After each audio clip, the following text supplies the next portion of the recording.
우리가 지난주에 우리의 신앙의 출발점이 세 가지 어떤 문을 통해서 어떤 사람은 못된 신앙으로 삶의 어떤 하나의 스타일로 그냥 자리매김하는 사람이 있는가 하면, 또 어떤 사람은 어떤 경험의 그 과정들을 통해서 또 체험을 통해서 또 신앙을 갖게 되는, 또 어떤 사람은 지식적인 어떤 탐구, 어떤 그 구도자의 그 과정을 통해서 신앙을 갖게 된 분들이 있다.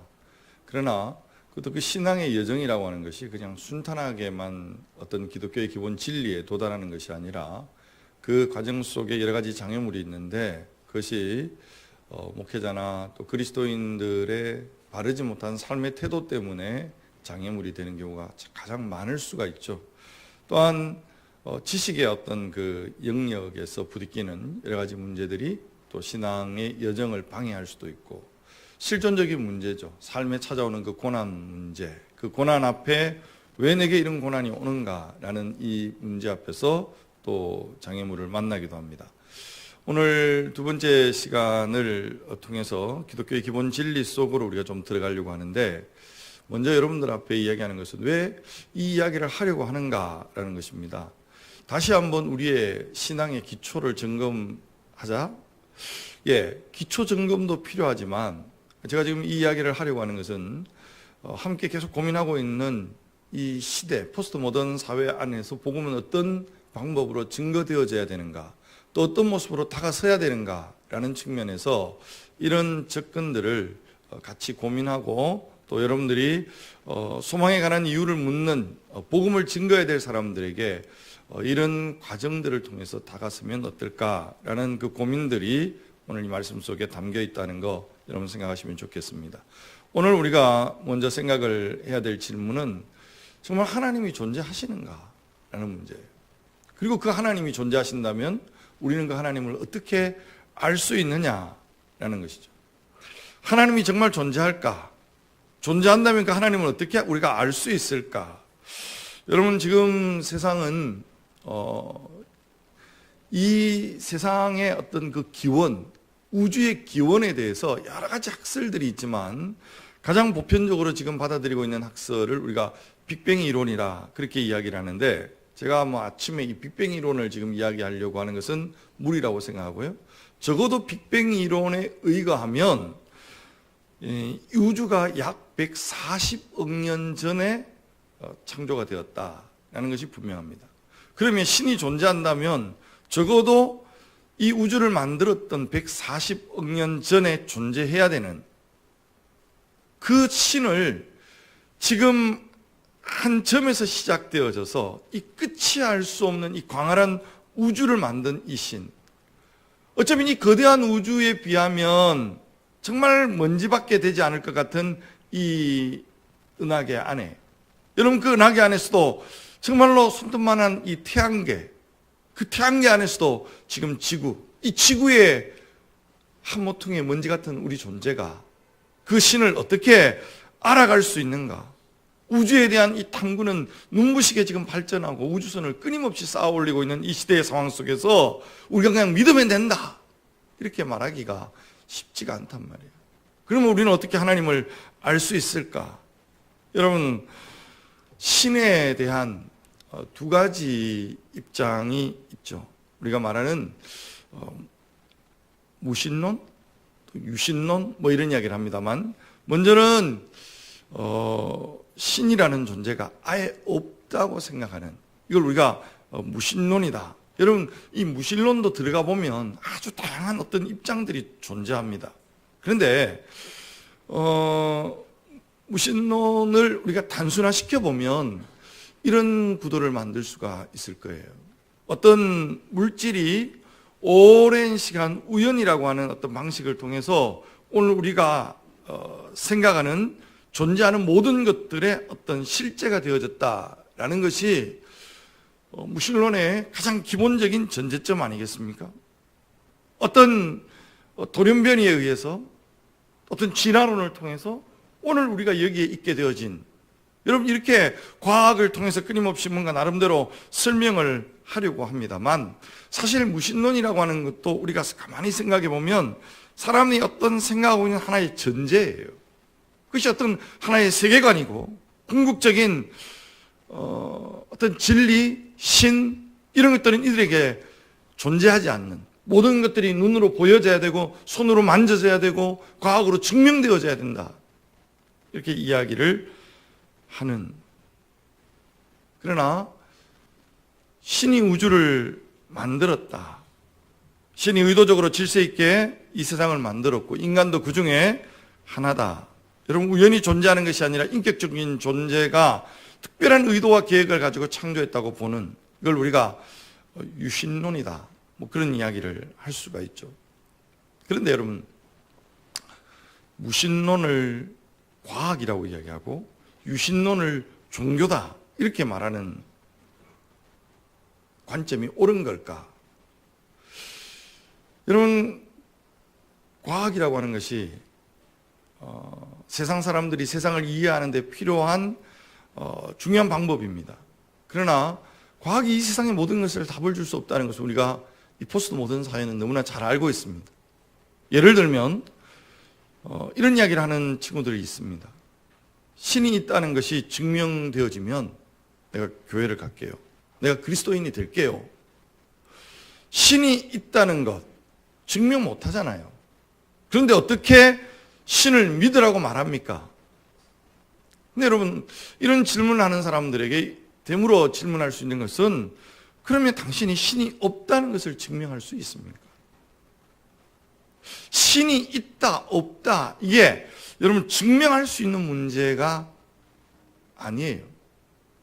어쩌면 신념의 문제고 세계관의 문제고 우리가 가지고 있는 어떤 하나의 전제가 되어지는, 여러분 어떤 신념의 체계, 세계관, 전제점, 우리가 철저히 그것을 믿고 없다고 하는 사람은 없다는 것을 증명하려고 할 뿐이고, 우리가 하나님을 믿는, 신이 있다고 생각하는 그 사람들은 있다는 전제점에서 신을 증명하려고 하는 시도를 하고 있는 것이죠.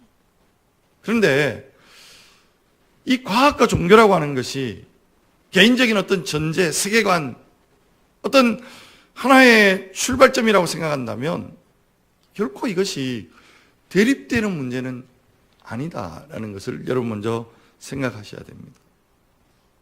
여러분, 과학은 잘못됐어, 그렇게 말하면 안 돼요. 아인슈타인은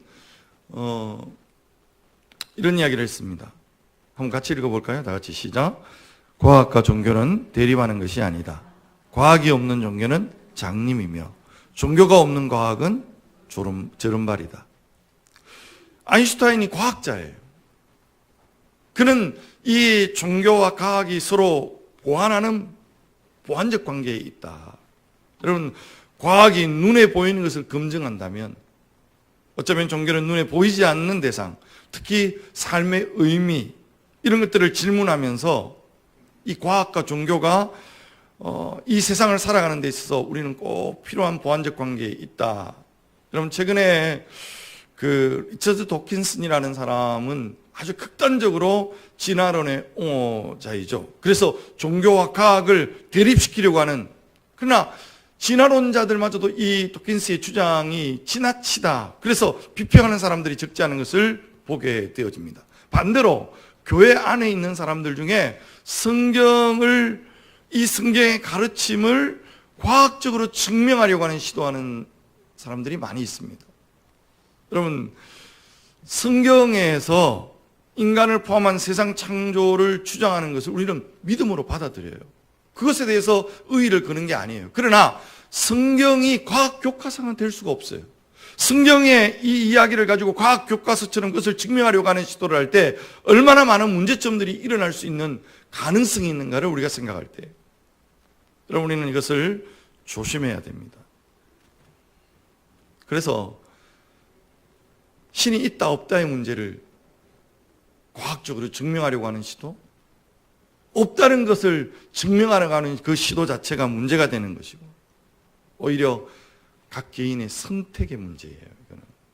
여러분, 적어도 오늘 이 아침에 예배하는 저와 여러분은 하나님이 있다는 전제를 가지고 여기에 올라와서 그 하나님을 예배하는 것 아니겠습니까? 누구나가 이 시간에 지금 그 믿음의 확신이 없고 이 고민을 하고 있는 사람들이라면 누구나가 한번 우리가 꼭 던져야 될 질문이 있다면 정말 나를 포함한 이 주변의 모든 것들이 물질과 시간과 우연이라는, 그래서 몇십억 년의 그 시간 속에서 우연히 형성된 것인가? 그렇다면 내가 죽으면 다시 그냥 물질의 세계로 돌아가는 그 존재인가? 그래서 아무것도 없는 무라고 하는 그 실제를 우리는 만나야 되는가? 나의 정신, 내가 가진 신념, 도덕, 그 모든 가치, 그렇게 생성된 것인가? 아니면 나라는 존재가 어떤 특별한 분에 의해서 어떤 의도를 가지고 어떤 원리에 의해서 내가 만들어졌는가? 여러분, 이것은 끊임없이 우리가 고민하고 질문해야 될 전제가 아니겠습니까? 그리고 그 전제를 우리는 선택하는 것이죠. 여러분, 이 무신론과 유신론의 이 대립의 역사는 오랜 시간을 걸쳐서 진행이 되고 있습니다. 오늘 그 논쟁의 이야기를 하려고 하지는 않습니다. 저는 이 고민이 고등학교 때 있었고, 그럼 그 고민을 계속 해오면서 저는 하나님의 존재를 인정하게 됐고, 이 시간 그 하나님의 존재를 증거하는 사역자로 여기에 있는 것입니다. 이제 신이 세상을 창조했다는 전제를 받아들이게 되어진다면, 여러분, 우리에게 닥친 또 다른 질문이 있습니다. 여러분, 유신론의 입장에도 두 가지 입장이 있어요.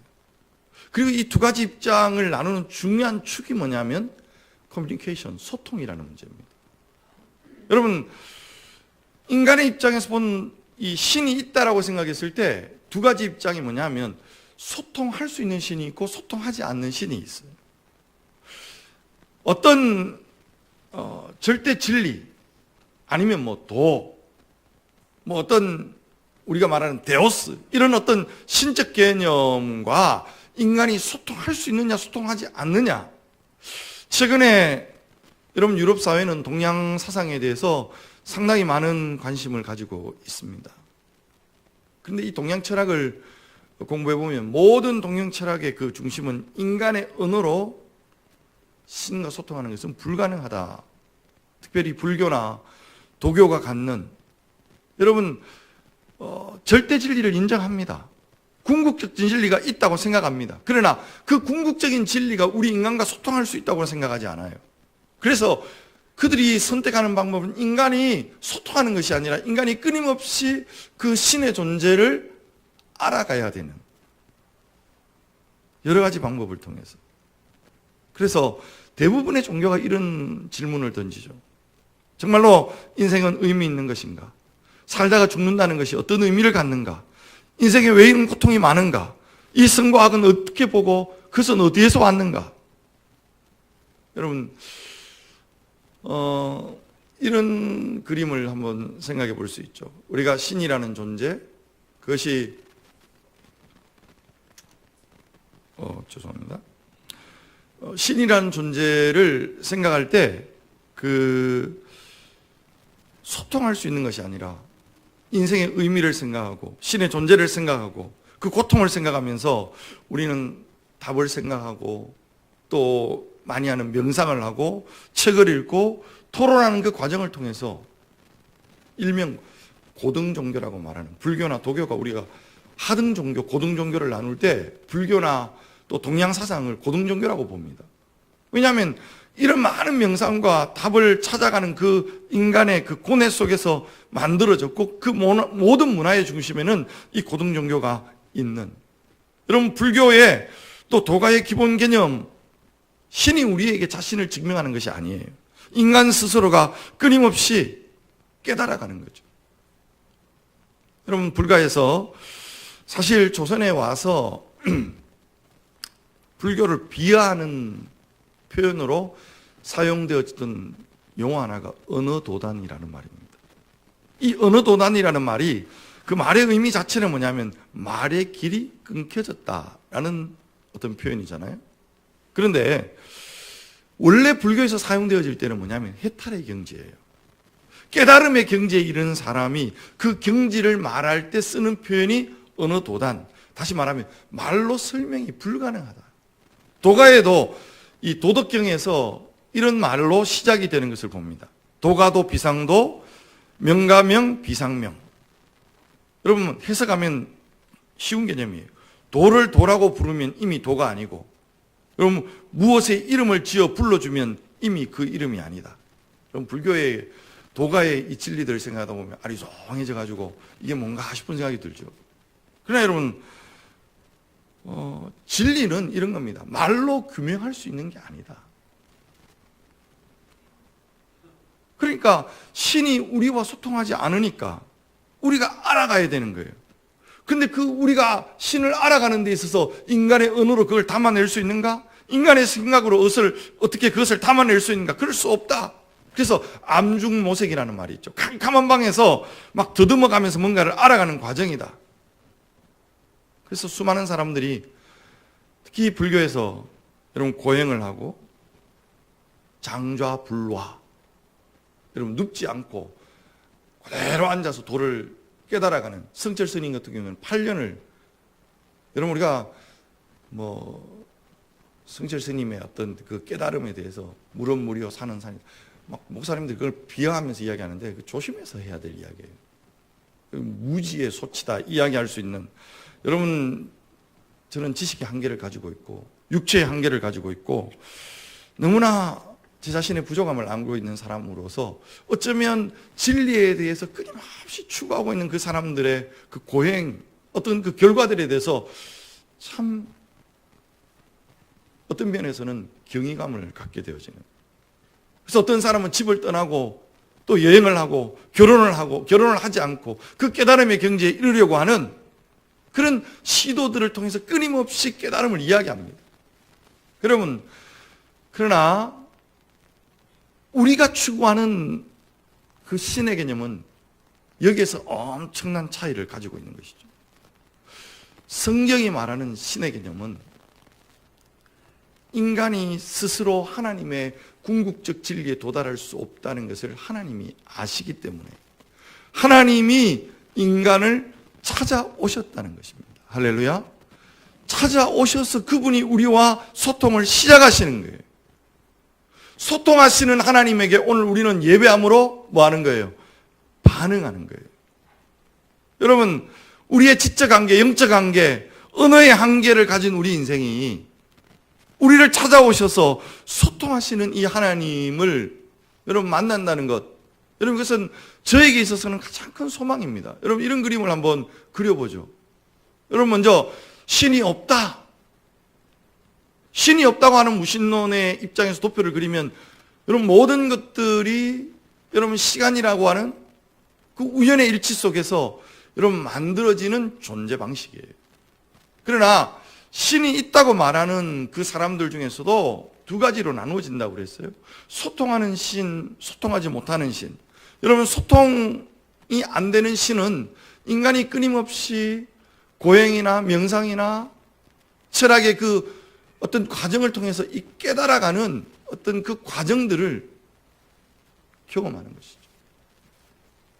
그러나 기독교의 하나님, 그 신의 존재는 인간이 도달할 수 없는 그 진리, 그래서 하나님 그 존재가 우리를 찾아와서 소통하고 우리는 그분에게 반응하는 방식, 여러분 이것이 가장 큰 기독교의 진리와 세상의 진리의 차이점이 아닌가.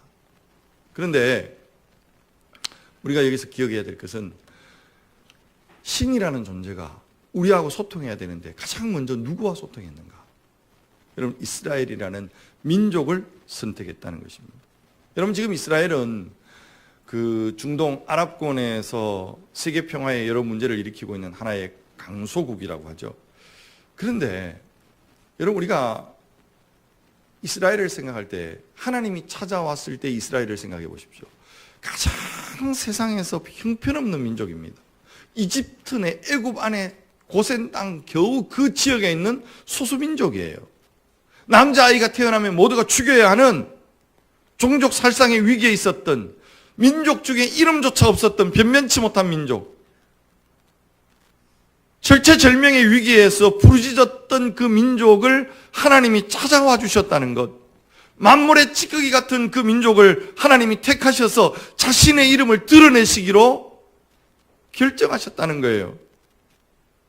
여러분, 성경의 하나님은 인격적 하나님이고 그 하나님을 묵상할 때 변변치 않는 어쩌면 이름 없는 그 이스라엘을 찾아오셨다는 사실은 오늘 우리에게 너무나 중요한 교훈을 던져줍니다.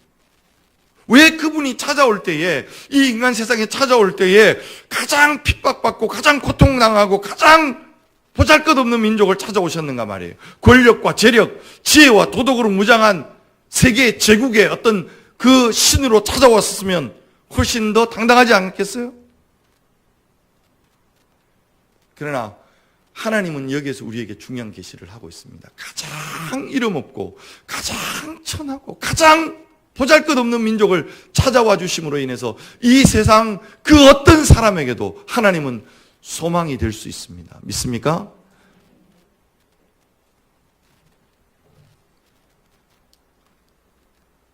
저를 비롯해서 여기 있는 여러분 많은 믿음의 형제 자매들이 날 먼저 구원해 주시는, 아니 날 먼저 찾아와 주시는, 소통하시는 하나님의 그 은혜를 경험함으로 말미암아 여러분, 우리는 하나님 앞에 생애를 걸고 하나님을 높여드리며 여러분 나아가는 그 간증, 수많은 간증들이 여러분 과학으로 증명이 됩니까? 수천 년의 역사 속에 수십억의 사람들이 이 의미 있는 변화들을 경험하며 하나님을 예배자로 섬기고 있는 여러분, 이 변화들이 우리 안에 있지 않습니까? 중요한 것은 하나님이 우리에게 소통하시는 방식이에요. 어떻게 소통하셨는가? 이스라엘이라는 민족을 선택하셔서 모든 민족을 구원하셔야 되는데 하나님은 그 이스라엘 민족을 선택하셔서 하나의 텍스트로 우리가 말하는 구약 성경을 우리에게 주심으로 하나님을 계시하시고 알려주셨어요. 그런데 우리가 이 구약의 역사, 구약의 이야기는 뭡니까? 이스라엘이라는 민족이 하나님이 주신 이 계시, 특별한 텍스트를 자기 민족의 소유물로 오해하고 사유화하고 결국 하나님이 제사장 나라가 되게 하리라는, 여러분, 복의 근원이었고 제사장 나라가 되게 하겠다는 하나님의 부르심이었어요. 그러나 이걸 제대로 이해하지 못하고 하나님을 자기 민족의 신으로, 자기 민족에게 복 주는 하나님으로만 사유화해버릴 때 하나님은 결국 이 땅에 오셔야 했습니다. 그것이 바로 인간의 몸을 입고 오신 나사렛 예수.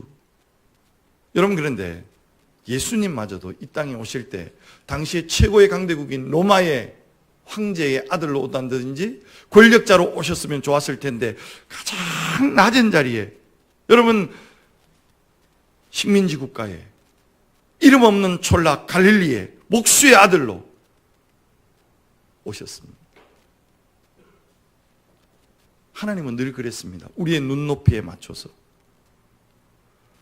인간의 모습으로 더 이상 오해하지 않도록 몸으로 이 땅에 소통하시기에 오신, 우주 만물을 지으신 그분이, 여러분, 구약을 텍스트화했다면 예수님이 이 땅에 오셔서 하신 그 일들과 그 사역들을 신약의 텍스트화 시켜서 오늘 우리에게 하나님의 존재 방식을, 하나님의 살아계심을 우리에게 말씀하고 계십니다. 그래서 여러분, 오늘 기독교의 가장 기본 진리는 이 성경이 오늘 우리에게 하나님과 소통하는 가장 중요한 방식이 되어 있는 것이죠.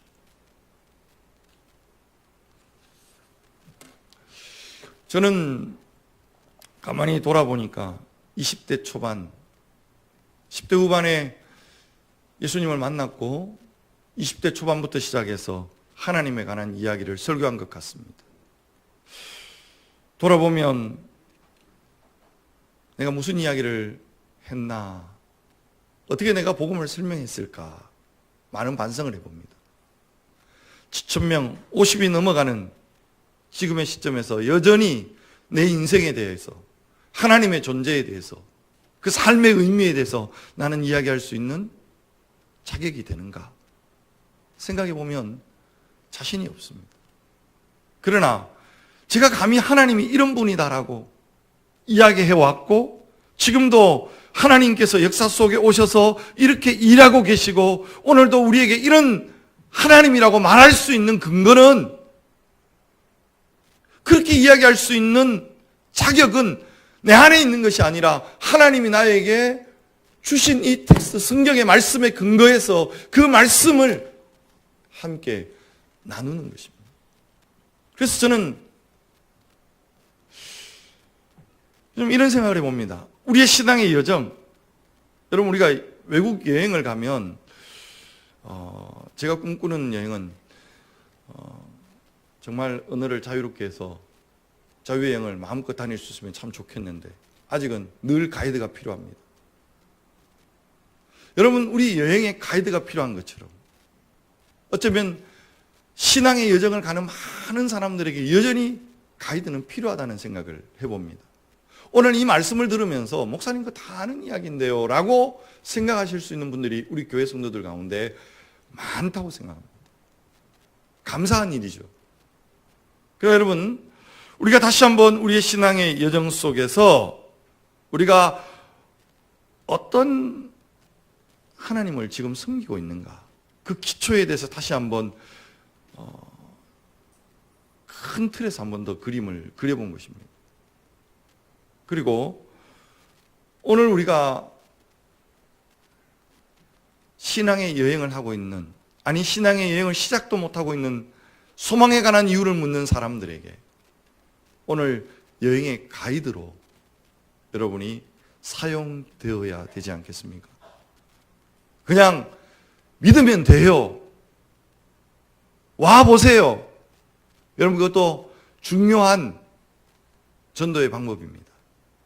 그러나 우리가 다시 한번 내가 믿고 있는 하나님은 나는 어떤 과정을 통해서 믿었고 어떤 경험을 했고, 여러분 지금 이 포스트 모던 사회에서 설교자들이 가장 관심을 갖고 있는 게 뭐냐 하면 스토리텔링이에요. 이야기예요. 이야기를 잘하는 사람이 필요합니다. 여러분, 내 삶 속에 개입하셨고 내 삶을 어떻게 운행해 오셨고 나의 삶을 어떻게 이끌어 가셨는가에 대한 하나님의 이야기, 그것은 여전히 소망에 관한 이유를 묻는 자들에게 답이 될 수 있다는 이야기입니다. 마치 예수는 역사다라고 만들었던 그 영화의 주인공처럼 그의 삶의 스토리 속에서 하나님을 찾아가기 위해서 몸부림쳤던, 아니 하나님을 거역하기 위해서 몸부림쳤던 그에게 거역하면 거역할수록, 연구하면 연구할수록 더 확증할 수밖에 없는 하나님의 이 진리가, 부활하신 예수 그리스도의 이 사실이 그 인생을 새롭게 만들었던 것처럼, 여러분 이런 믿음의 간증들은 수없이 많습니다. 아마 우리 한국의 가장 이 간증의 대표 주자를 이야기하라면 이어령 교수가 아닐까요? 가장 지식의 어떤 지식인으로서의 어떤 정점에 있었던 그가 결국 딸의 죽음, 여러분 딸의 질고 앞에서, 인간의 실존의 문제 앞에서 하나님을 만날 수밖에 없었던 그 삶의 스토리, 여러분 이런 이야기들은 오늘 우리 주변에 너무 많은 거예요. 사랑하는 성도 여러분, 오늘 여러분 안에 거하시는 하나님은 어떤 하나님이십니까? 아니 여러분과 함께 하고 있는 그 하나님을 이야기하려면 어떤 이야기를 할 수 있겠습니까? 다시 한번 우리의 신앙의 여정에 그 그림을 한번 그려보시면 좋겠습니다. 그리고 그 이야기를 요약해서 소망에 관한 이유를 묻는 자들에게 말할 수 있는 전도자로 우리가 이 시대에 준비되어질 수 있으면 좋겠습니다. 함께 기도하겠습니다.